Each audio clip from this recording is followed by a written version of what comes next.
Good morning. We're going to go check our traps here in the marsh again this morning. We're getting close to the end of the temporary season right now since we're going to be leaving on a Mexico mission trip. But there's the marsh out in front of us. And we only have 7 traps out there, and then we have a few on the river behind us. There's the river. So we'll go and check these traps out here, and then we'll check the river. Pretty hard on this ice because it got snowed on and it was wet, and then the snow melted into the ice. You can't see much, but you can see the trails here pretty good, the bubble trails. And the muskrats are running, but we haven't hit any on this. So we'll see if we got something this morning. There's another one over here. A lot of bubbles, but this one is just an inspection hole here we cut just to see if there's anything, but we decided to set up here closer to the hut. It's not too big of a hut here. It's pretty small. Let me get back out so I can... Oh, ice is pretty slippery this one. Except there's the hut.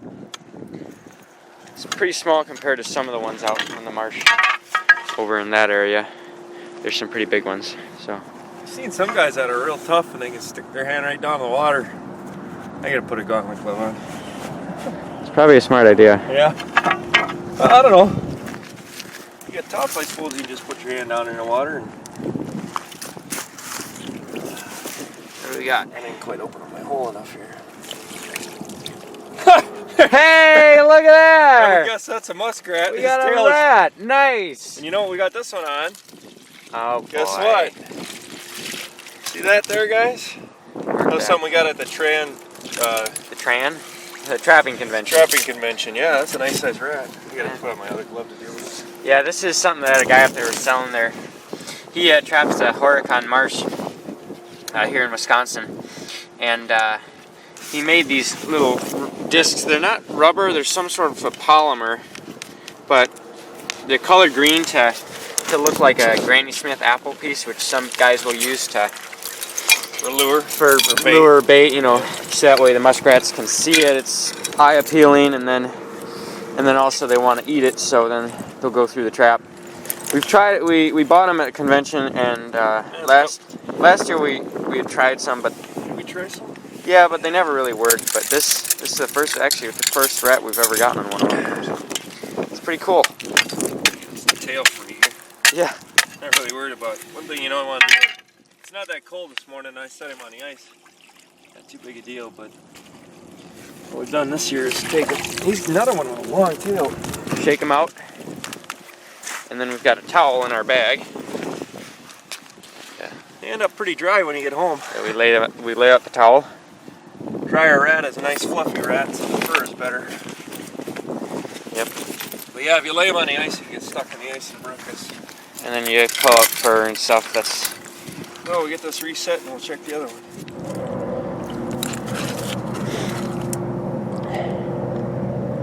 I think I moved it closer. Oh yeah, there it is. Nothing there. Nothing?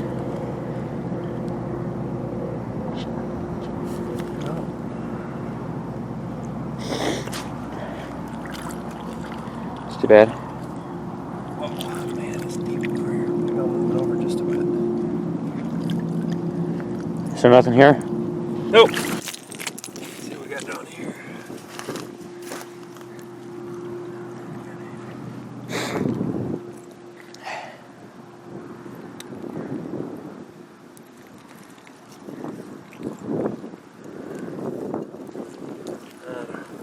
Nothing?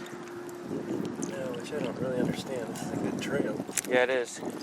When the ice is open, or when we had an inspection hole, and this was just an inspection hole, there was bubbles going all the way through here. It was huge.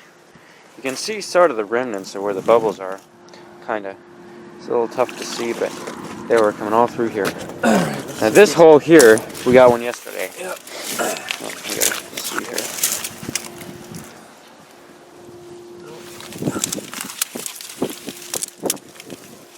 Nothing? No. Rats. No rats. See what we got. Well, I can see one of the traps here. That's bad. Yeah. Should have a rat in it. Nope. Ah. What about the other one?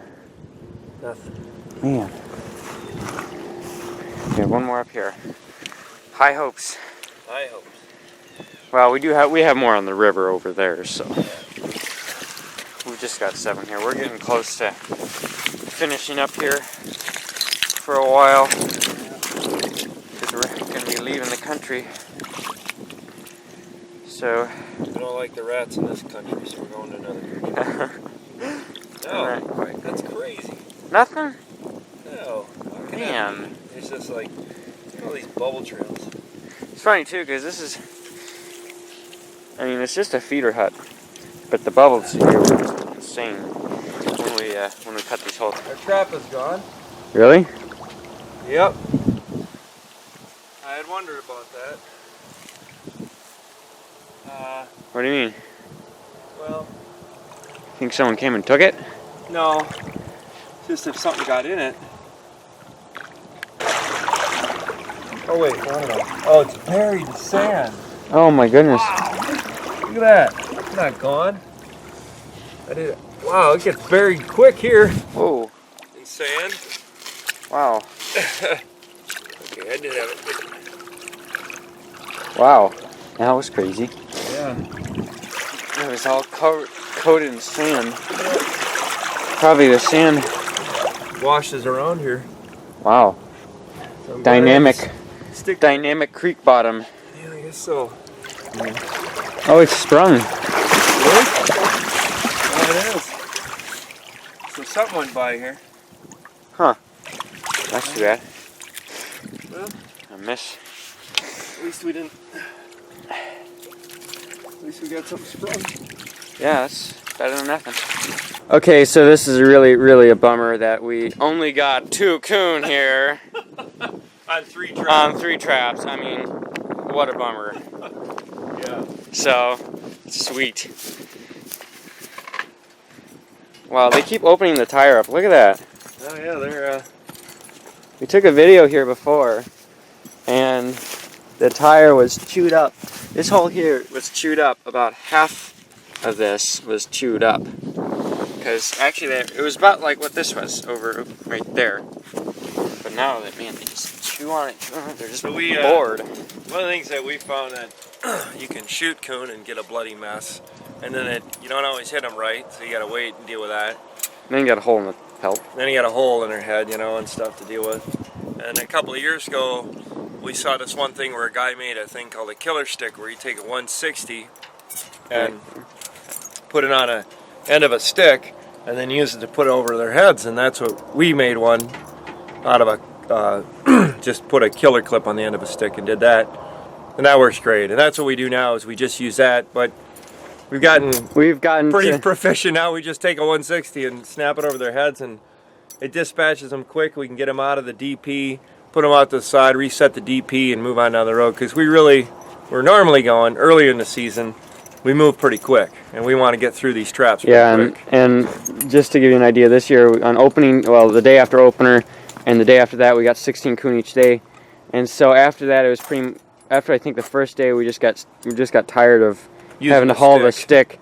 So we're just like, well, let's just snap it over their head. Yep. And so that's what we've been doing ever since. It's just so much easier because you can just throw the 160 in your bag, no stick needed. Makes things simple and quick. So right. we'll do that. We'll dispatch them here, and we'll just show you. Usually, I put the triggers towards the front, because then when you have to get the safeties off or get the springs off later, it's a lot easier. But so we'll go ahead and dispatch these guys and then come back at you. So we're back, and now we're gonna bait up the trap, show you what we do there. It's super simple, something we learn from other people. Everything we got, we learned from everybody else. So now we're just sharing it again, so that way everyone else can hear. I remember when we first got our DPs, we made some setters, but we graduated from those. You don't need setters, you just pull them. Well, yeah, at first when I was doing them, I couldn't do them without a setter. But so over time, I've gotten better at it. We saw a guy here in Wisconsin, he uses cat food, and we thought that's a great thing. It works pretty good unless you get rain, then you gotta replace it because it just gets wet and mushy. Yeah. But cat food in there, we're going slow, but we could go really fast. Then we made our own paste bait from this guy that we saw on YouTube, had a paste bait recipe. It's We call it Tasty Paste. Yeah. That's our own name, but it's a really easy recipe. And Yeah, we didn't buy any fancy lures and stuff. No. And this has turned out all right. How many coon did we get in about 12 days, Mark? Oh, in 12 days? Oh, yeah, because the first 12 days after... Yeah, because after 12 days, we quit because we were so tired. We had like 120 coon in 12 days. We averaged 10 a day. So all we used was this bait, and we actually had some commercial bait that we tried, but that didn't actually do any good. This bait was like a licorice base or something. But this stuff was so much better. We just abandoned that stuff and used this, and it's been killer. You got poop on you. Oh, lovely. Great. So yep, the same thing, cat food. And there is one more thing you have to do at the end, which we'll show you here. We always do that all together at the end since we got 3 traps here. And the one feller put a lot of cat food in the DP. Yeah, he filled it up, but we only go up to the triggers. Yeah, we didn't want to do that. We didn't want them digging around. We saw some video of some guys who were testing different baits, and it showed that like coon would come up and they'd take a little bit out and leave. So we thought, well, we don't want them to take a little bit out and then leave. We want them to go in there, take some out and stay. Yeah. So then this is the last part, and this is kind of cold because it's cold out here. This is oil. just fish oil, just plain old fish oil. And we just put it in the old Dawn dish soap bottle, cleaned out well, and then we sprinkle a little bit on. It's a lot easier when it's not frozen, but yeah, it's a little thick today. Well, it's pretty chilly. My hand's kind of freezing up here in Wisconsin. So anyway, so yep, there's the one, there's the other, 2 coon at the oh yeah, and the one other quick note. This is our tire feeder. So it's just it used to have smaller holes, like like I was saying, but it's just filled with corn, and we put that out at the beginning of the season. You could put them out like a week before. Like put them out earlier, really. The one guy said 2 weeks. Put them out in July. Oh, did he? Well, because then it gets wet and it kind of ferments, and it smells real good. The coons come in here, and then they get used to dig in there for stuff, and then come season, you just set your DPs around it. They're used to digging in. They're like, oh, more food here, and so they've already learned to come here for food, and then you catch them. Normally, if we came up to the site, we had these 2 coon, we'd snap 2 160s over them to dispatch them. We'd pull them out, reset. We'd probably be out of here in 3 minutes normally instead of filming. So it's a real quick way to do it, real clean, real quiet. The other thing is that we work around close to houses and other things, farms and whatnot. We don't want to be shooting we don't off shooting guns and stuff. We just do this quiet, quick, and move on. So. All right, well, that's the end of today. We'll probably do some more filming some other day. So I guess we'll see you later.